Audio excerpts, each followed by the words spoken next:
Hey fam, salam, welcome back. So, another update is that some people participated in attacking me because they thought that I was using Islam to sell products.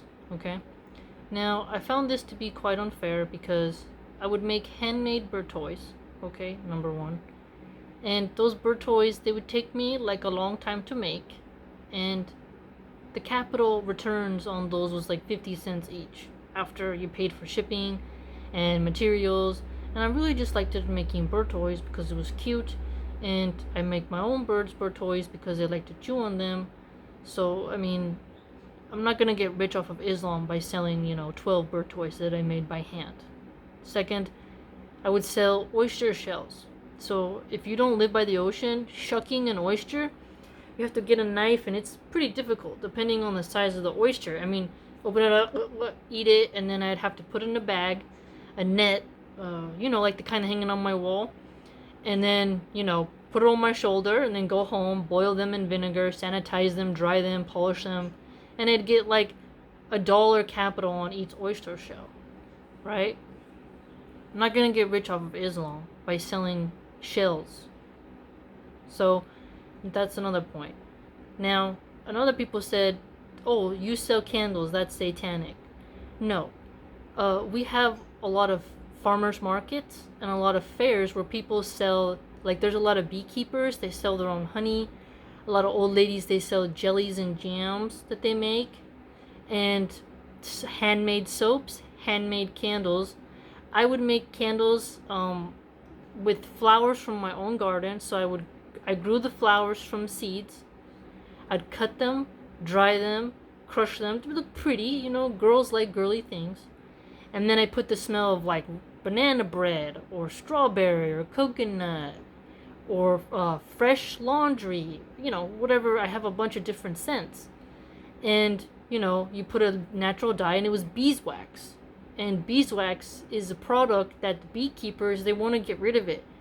When they harvest the honey, they sell the beeswax. So buying beeswax to make cute little candles was a way for them to sell a product. So I'd buy the beeswax, and I'd be like, okay, I'll just you melt it down, you pour it in a jar, and you sell it. For example, I would make the when you buy a jar in the store, I'd take off the label, right? Sanitize it, clean it, reuse it, and then pour the beeswax in there with herbs from my own garden. So I was being sustainable. Reusing glass, using the beeswax from the bee farmers, and then using flowers with my own garden, and then selling it. It was very eco-friendly, very eco-conscious. So, and then I was like, okay, I want to try with different molds, because it's very difficult, some molds, to learn. You get bubbles, the candle doesn't burn right. It takes a lot of like skill to be a candle maker. So I would just like sell cute little things. And maybe had like 8 candles total that I had made. It's time consuming. You have to melt the wax, you have to get the thermometer. I mean, you're not gonna get rich making candles when you can go to Walmart and buy a candle very cheap that was made by a machine. It was a hobby to keep my hands busy, because when we were in lockdowns and other factors, it's like I like working with my hands, and I like learning new skills, right? And I don't like products to be wasted, right? By using the beeswax, you help the farmers, the bee farmers, the keepers, and then they don't have to throw it away, and you get a good price for it. So making cute little adorable candles, is not bad. Plus, at nighttime, I don't turn on the bright lights. I have like a little candle. I read.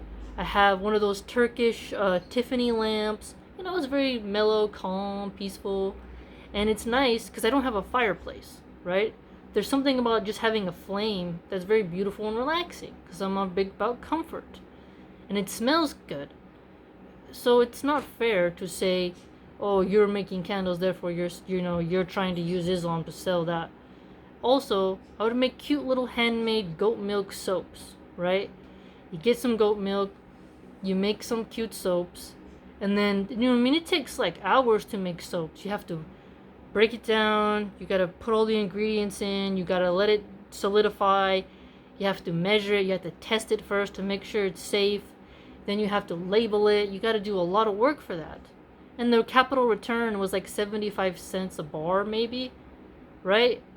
So it wasn't like, and I only had like 200 sales, you know? So when people said you're just using Islam to, just reading and you just want to sell your stuff, it's like, I only had 200 sales. If it was like, 20,000 sales, maybe you could have an argument. But people complain that women don't know how to do anything, and I wanted to inspire girls to be like, hey, you don't just have to, learn how to do your makeup really good. Here's some skills that will help you. Pioneers, like the pioneer women in America, they had a lot of skills. Benjamin Franklin, his dad was a soap maker, a tallow soap maker. And I know how to make tallow soaps. Very moisturizing for your skin. So for example, I would make these soaps and like, okay, let me rewind. Well, if you've never made bone broth, you might not know what tallow is. So I would boil bones, right? The butchers, they can throw away the bones sometimes. Sometimes you keep it. You boil that, you get a very delicious bone broth. Very good for soups. You know how you have chicken stock? Imagine it's like chicken stock, but it has more vitamins and minerals because the marrow from the bones, the fat comes out, you let it cool down, you scoop up the fat, and then you put that into the goat milk soap moisture. Your skin is super soft when you take a shower with that. And no, you won't smell like an animal. No, that's not true. And you put a nice scent in there like rose or fresh cucumber, strawberry, very cutesy girly scents, and you have a very cute handmade soap. And I would just make those cute soaps. So, and for the face masks, it takes a long time to make handmade face masks, okay? You gotta cut the pattern, you have to put the thread in the machine, you gotta, it's a lot of work, right? When somebody can go to, Walmart and buy a mask for $2 and I sell a mask for $10, but it took me like 2 days, it took me 2 days to fully complete the whole process. I'm not really making capital, right? I'm not really gaining a profit. It's more of making cute things and getting a little, side hustle, little cute things, once in a while, right? There's a lot of competition on Etsy for those products, and there's a lot of better soap makers than me and a lot better candle makers than me, and they have more people working for them. But I really just like doing that because I'd study and then I would, make something, and it was fun because I like baking, I like whittling, I know how to do pottery. Okay, on the wheel, I can make beautiful things, even cute candle holders. I mean, I'm very good at that. Very good, God willing, yeah, I'm very good. Like, for example, here's one that I made. It's very cute. This one's not as good. My kid put a little emoji thing in there. But, just make little ceramics. I just like working with my hands. So it's very unfair if you say, you're using Islam to sell things. That's not true, and that's very hurtful. And then it's not fair. People say women, they don't know how to do anything. All they know is how to be on their phones. But then when I start doing stuff, people get mad. And here's the thing. I had that little tiny cute Etsy shop before I ever had a YouTube channel. And people ask me like, hey, where do you sell your products? Can you put it in your video so that we can find it, so we can look at it? And I said, okay. It's not really fair to accuse me of that. I understand people protect their religion. They want to make sure people are not, using it to sell their products. But if you just sit back and look at the finances and the economics of that, I think you'd come to see my point.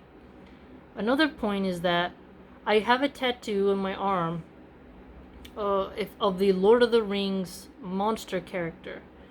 Now, if you've never seen Lord of the Rings, you probably heard this saying from Gandalf the Grey. He gets his staff and he says, "You shall not pass." I mean, so many movies have made that point, right? If you've never seen Lord of the Rings and you never read the books, that character might not really be understandable to you. But I got inspired by that as a kid because it was this huge monster that was from the underworld. So what happened was, so follow me here on this nerdy journey. There was, oh geez, I messed up the hijab, the kimar, it's called. So the dwarves, they dug really deep into the earth to find treasure, but they dug too deep. When they went too deep, an evil creature was released, right? And he would walk around the tomb of the dwarves' former empire, okay? And when Gandalf, Frodo, Sam, and all of them, they're traveling through this underground tunnel system, the creature wakes up, and he has a giant fire whip, and he goes to attack Gandalf, and eventually, him and Gandalf, they fall into the abyss. Gandalf survives. He turns into Gandalf the White. It's like a triumphant story of facing a very fearsome opponent and standing your ground. It's very triumphant. Okay? So, when I first got that tattoo, I wanted to get it because I had faced a lot of difficulties in my life, and I needed a reminder. I said to myself, I want a reminder on my body so that I remember never to fall for the same trick twice. To be reminded. Now, I'm a Muslim now and I can remember Allah, right? It's different. But I'm talking about, this was when I was younger. I felt like I needed a physical reminder to not get tricked again. And if you study Macedonian, Italian, and Greek history, on their shields, they used to put very scary faces to terrify their opponent in battle, so that when the opponent would see all the shields, they would see all these scary images, and it was like a form of intimidation, right? And so I wanted the same thing, but on my arm, because I used to work out in the gym in a sports bra, and just be working out, and you show your tattoos. It's a little hard to understand, like I said, if you're not American and you didn't grow up kind of in that culture. This might seem like more scary than what it is, right? And that's why I got it. So I know when people see the tattoo, they could think, oh, that means she's satanic. It's a nerdy tattoo, right? Some people get the Joker. Some people get, villains, right? Now, when I got that, like I said, it was to remind me of, and let others know that I've faced worse enemies than you. So if you come at me, I'm going to come at you.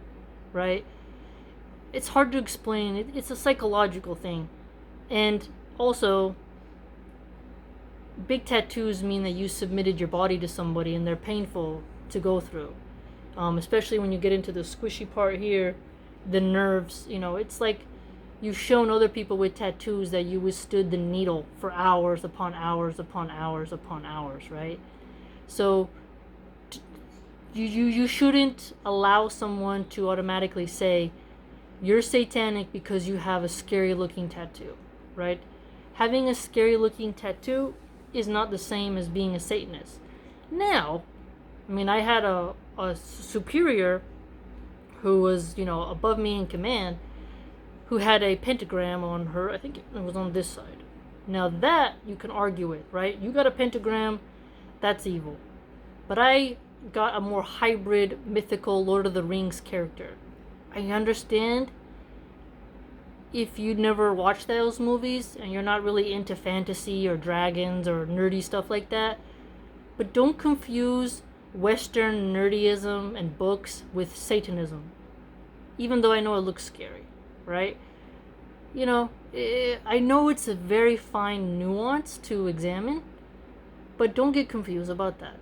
And maybe you should read a book after this about, I have one book. It was like shields of the Persians and, thousands of years ago. What kind of armor did they put on, right? And I liked that kind of stuff, right? I thought it was cool looking. Now I can't do it because I'm a Muslim. But there's an explanation for things. So before you accuse someone of being this or being that, just ask them, why do you have a tattoo that looks that scary? Why did you get it? And stuff like that, right? So that's just some clarification. I think that'd be more fair. Okay? So don't label me as being part of the dark arts because I have a scary looking tattoo. Because a lot of people have interesting looking tattoos and they are not Satanists. So just kind of keep that in mind, okay?